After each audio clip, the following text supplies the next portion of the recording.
El caso PPK, de hecho, ha polarizado una vez más a la opinión pública, ¿no? Hay quienes dicen es lo que corresponde, es una persona que no está condenada, no lo pueden comparar de ninguna manera con Alberto Fujimori, y hay quienes dicen que se está victimizando, que tiene muchos amigos en la clínica angloamericana y que es una exageración hablar de la posibilidad de que pudiera darle o pudiese sufrir de una muerte súbita. El congresista Juan Cheput, de Concertación Parlamentaria, está con nosotros aquí en los estudios. Gracias por venir. Juliana, muy buenas noches. A ver, ¿era lo que usted esperaba, que la Fiscalía recule, que el Ministerio Público cambie la solicitud que le presenta hoy al Poder Judicial? Sí, esperábamos algo razonable, ¿no? Y desde ese punto de vista, lo que ha hecho la Fiscalía de cambiar la prisión preventiva por detención domiciliaria, creo que es lo más justo, ¿no? Más justo para una persona que tiene 81 años y que tiene un cuadro de cardíaco, de hipertensión y de una arritmia que no puede controlar, que indiscutiblemente necesita otro tipo de trato, ¿no? ¿Lo ha ido a visitar en los últimos días? Sí, pero no se puede tener un contacto directo con él porque está en la unidad de cuidados intensivos. Solamente la familia.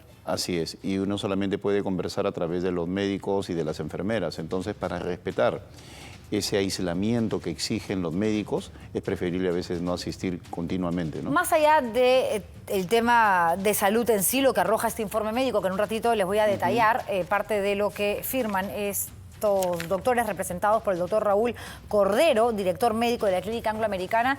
El estado emocional es sumamente importante, más aún cuando estamos hablando de una persona mayor de 80 años. Claro. ¿Cómo está él anímicamente? ¿Qué dicen los médicos? ¿Qué dicen los enfermeros? ¿Está deprimido? ¿Está preocupado? ¿Está, digamos, al contrario, esperanzado en que finalmente el Poder Judicial va a dictar para él arresto domiciliario o no? Él se da fuerzas, si bien es cierto la situación es difícil, se le nota agotado. Yo desde el primer día lo vi con mucha dignidad cuando ingresó a la prefectura, pero indiscutiblemente todo esto origina un cuadro de estrés tremendo, ¿no?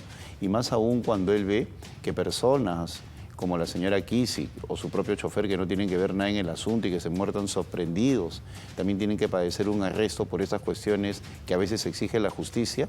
Todo eso le generó un sentimiento de pena que creo yo ya empieza a superar desde el momento que los jueces ya han determinado que la señora Kisic y el señor chofer puedan llevar este proceso en una situación distinta. Comparecencia restringida. En todo caso, me dice usted que él ha estado más preocupado por la situación de la ex secretaria y del chofer que por su propia salud. Él siempre ha sido bien humano, toda la vida. Entonces, cuando él ve que Jesús Kisic pasa por este cuadro, o el señor chofer, pues simplemente también le apena, ¿no? Ahora, lo importante es que él nunca se ha negado a ninguna exigencia de la justicia, siempre ha acudido a todas las citaciones y a nosotros nos parece una medida extrema que lo hayan intentado inclusive enmarrocar. Y si no hubiera sido por las enfermeras y los médicos que se negaron, a él lo hubieran encadenado a la cama en la cual estaba postrado. Eso en realidad ha generado mucha polémica, porque de parte del Ministerio del Interior hay otra versión. Dicen que efectivamente los agentes policiales llegaron, pero nunca tuvieron la idea de enmarrocarlo, que estaban simplemente resguardando el espacio donde él se encuentra, porque había una orden por parte del Poder Judicial y ellos tenían que asegurarse de que no se vaya o de que no se les trate de sacar la vuelta, como lo hemos visto en otros casos también. Es una cuestión preventiva. Una persona que tiene en esos momentos una serie de inyecciones y que está recibiendo suero, ¿cómo va a irse? Bueno, hemos visto cada cosa. Alan García decía que el que no la debe no la teme y se terminó matando. En todo caso, menos mal que no se dio esa situación, pero en todo caso significa que a veces se ha llegado a extremos que han generado, como tú bien dices, hasta el suicidio de un personaje. No, yo no digo que Alan García se haya suicidado porque realmente pensaba que era una injusticia. Yo creo que Alan García se suicidó porque tenía dos salidas: responder a las autoridades, al Poder Judicial, o digamos, irse por la medida más extrema, que fue finalmente acabar con el bien más preciado para cualquier ser humano, una que medida es la vida. ¿no? El único responsable de sus actos es él, mira, no puede culpar a nadie. De acuerdo, yo coincido plenamente contigo, pero tenemos que analizar cómo se está viendo eso en el mundo. En la semana que está corriendo ha salido un informe en The Economist que hoy día reproduce el diario Gestión, tengo entendido que es de Michael Reed, ¿no? En el cual él señala que estos extremos en los cuales incurre a veces la justicia peruana llaman la atención en el mundo. La prisión preventiva acá se ha convertido en una situación normal, cuando debe ser excepcional.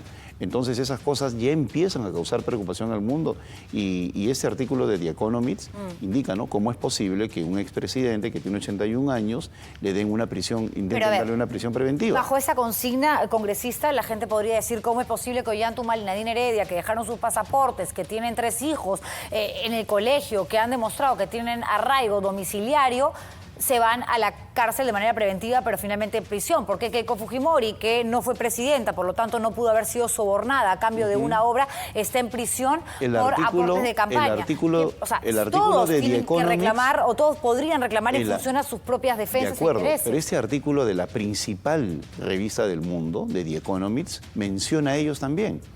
Menciona inclusive lo que ha pasado con el presidente García y menciona también lo que está sucediendo con Alejandro Toledo. Y señala lo fundamental.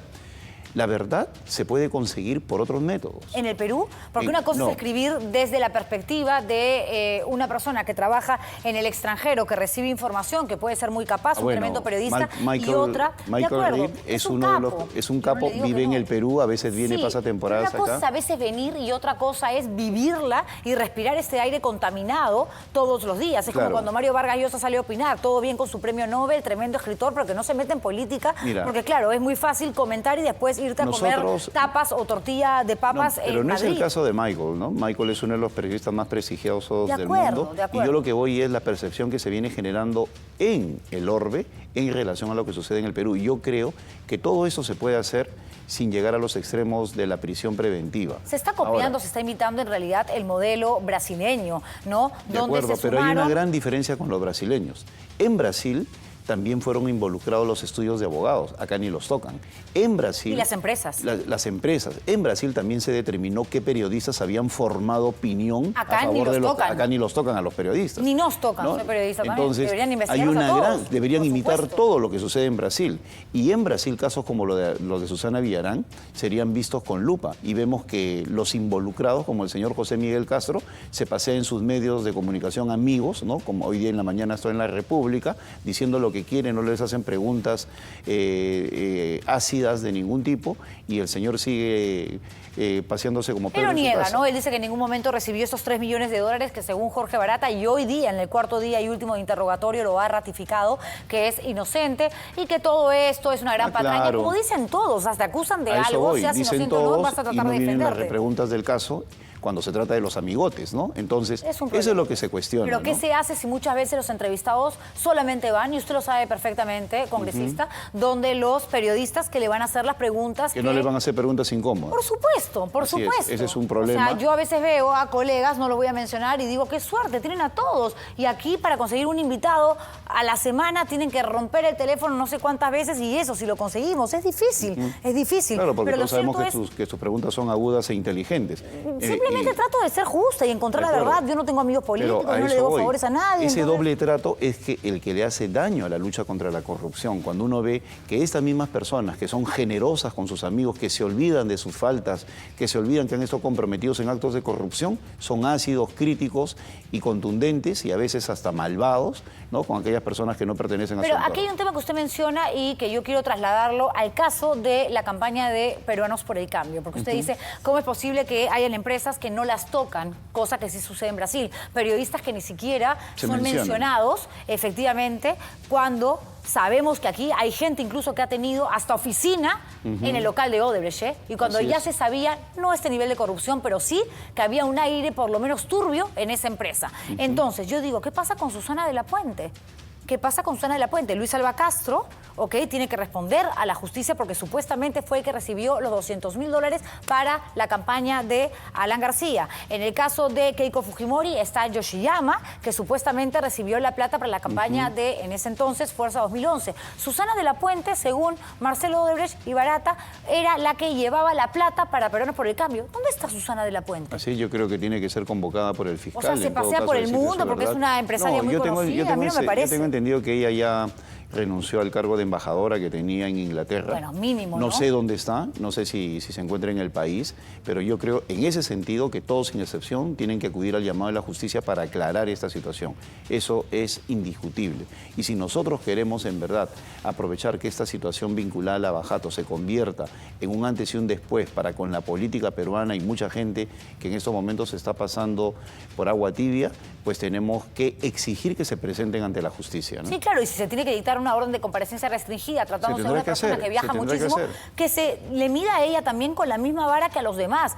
Porque además la campaña de Peruanos por el Cambio fue la más reciente si revisamos todos los supuestos aportes que ingresaron por parte de Odebrecht de la Caja 2 de Operaciones Quisiera hacer allí una precisión. Sí, solamente déjeme terminar la pregunta. En esa época no habían, por lo menos en Peruanos por el Cambio, sospechas con relación a Odebrecht. Mira, no lo sé, yo en el año 2011 tengo entendido que era una alianza en la cual también estaba APP y también estaba el PPC. No se encontraba solos, pero no por el cambio.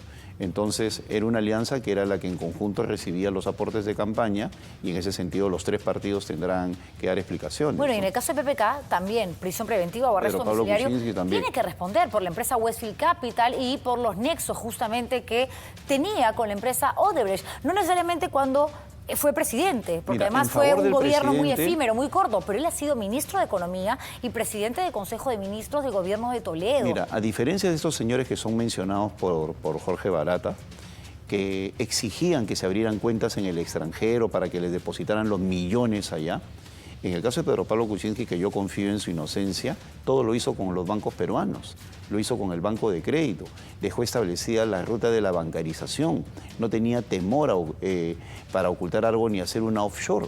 Todo se hizo en el Perú. Entonces hay una gran diferencia con la gente vinculada a Susana Villarán, por ejemplo, que pedía, oye, abre de una vez por todas una cuenta en el extranjero para que me depositen cuanto antes. Y todos los días llamaban y cosas por el estilo, ¿no? Es absolutamente distinto. Por eso es que yo sí insisto en la doble vara, ¿no? En la doble medida. Sí, no, hasta triple medida, y no es justo. Usted formó parte del grupo más cercano, Alejandro Toledo. De hecho, fue congresista chacano. No, fui ministro y consejero presidencial. Efectivamente, y fue consejero presidencial, nada menos. ¿Le sorprende? ¿Ya sorprende algo más que se pueda decir en contra de Toledo? Porque sabíamos que había, lo que ha mencionado Barata, coimas de hasta 31 millones de dólares por los tramos 2 y 3 de la Interoceánica, pero ahora estamos hablando del tramo 4 también, donde se habría generado también un desembolso, un soborno de muchísima plata. Yo creo que lo mejor que debe hacer Alejandro Toledo es venir al Perú y enfrentar a la justicia. Y si no lo hace, que se agilicen los mecanismos de extradición para que de una vez por todas venga acá al país y rinda cuentas por sus actos. Hubo un ejército de personas de buena voluntad en el gobierno de Alejandro Toledo que acudió por el tema de la transición, de haber salido de la dictadura fujimorista, y esa gente, estoy absolutamente seguro, no sabía nada de lo que él con un puñado de personas tramaba. Y esas personas ni siquiera eran ministros, ¿no? Joseph Maiman, Avidanón, ¿no? Gente de su entorno íntimo, que dicho sea de paso, allí nunca participé. Tú no vas a ver fotos mías en Holgorio. Pero era el consejero, usted sabía de la relación de Toledo con estos personajes. No, en absoluto. Nunca. Estrictamente político, y eso lo saben todos. Usted es un hombre inteligente, además que está cultivado políticamente. ¿Nunca se dio cuenta que Toledo andaba en algo raro, que su sueldo de presidente no justificaba la vida que se llevaba? Ah, bueno, es que yo no participaba de la vida íntima de él. Pero uno sabe, ¿a dónde te vas a comer acá? ¿A dónde? Bueno, o sea, no sé. En todo caso... Uno tiene un olfato desarrollado, En todo caso, en esa época yo no participaba de manera cercana con él en sus cuestiones que tienen que ver con su vida privada. ¿Se arrepiente? Pero estrictamente en lo político. Yo no me arrepiento de lo que he vivido en mi vida y desde ese punto de vista, si otros han cometido errores, yo no tengo por qué asumirlos. Lo que sí te puedo decir es que no soy la única persona que ha participado del gobierno de Alejandro Toledo y que han trabajado con honestidad y corrección.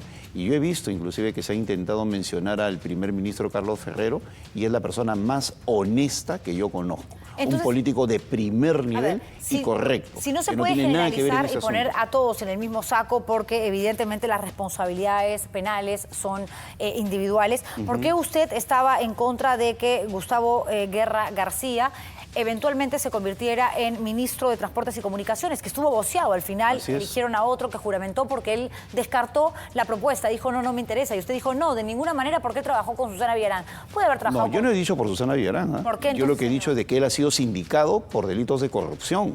Y a mí nadie me ha sindicado jamás por un delito de corrupción. Él sí. Y por otro lado, si él sabía, porque sus amigos dicen de que él sabía de lo de Odebrecht y por eso se opuso durante el gobierno de Toledo, ¿por qué paraba con Alejandro Toledo en la campaña de 2013 y 2014? ¿Por qué salió con Alejandro Toledo? ¿Por qué iba a su casa? ¿Por qué estableció un comité para que de esa manera se apoyara a Susana Villarán? Y mira, voy a decir una cosa que muy pocas veces le he dicho en televisión. Yo era el candidato de Perú Posible para la alcaldía de Lima en el año 2014. Inclusive inundaron la avenida Arequipa, el partido, con mi nombre, y el lema era Lima en serio, para que de esa manera pudiera postular. ¿Y qué pasó? Se unió Alejandro Toledo con Susana Villarán para que yo saliera de la campaña y se apoyara a Susana Villarán en contra del partido. Ahora comprendo por qué. Intervino el oro brasileño. Se metieron ¿Por con eso todo su bronca a Susana y me Villarán? sacaron... No.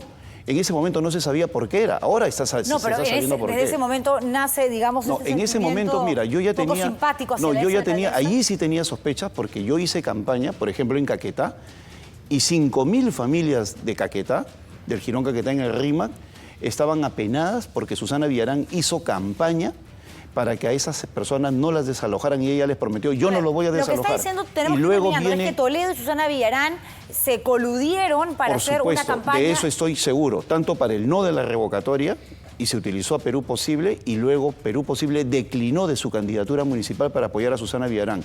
Y estoy absolutamente seguro hoy en día que eso fue por presión de los brasileños que querían que Susana Villarán siga adelante. Así que no me vengan, porque todavía puedo hablar mucho más, esos falsos valores que vienen a decir Toledo, Toledo, Toledo, y no se dan cuenta que Susana Villarán se alió con Alejandro Toledo, con todas estas personas que intentan ser ministros, que hacían viajes a Brasil, que hacían viajes a Chile, etcétera, etcétera, y que fueron parte de este entramado brasileño y ahora vienen a mostrarse como personas que no han pasado absolutamente por ningún tipo de relación con Odebrecht ni OAS. Queda pendiente una segunda entrevista, congresista Cheput, porque me interesa muchísimo lo que acaba de mencionar. Pero antes de irse, ¿pone las manos al fuego usted por Pedro Pablo Kuczynski? No, yo no pongo por las únicas personas que pongo las manos al fuego es por mis 2 hijos y por mi madre y por nadie más en absoluto. Yo no tengo por qué poner las manos al fuego en ese sentido, ¿no? Muchísimas gracias por haber venido, congresista Cheput. Gracias.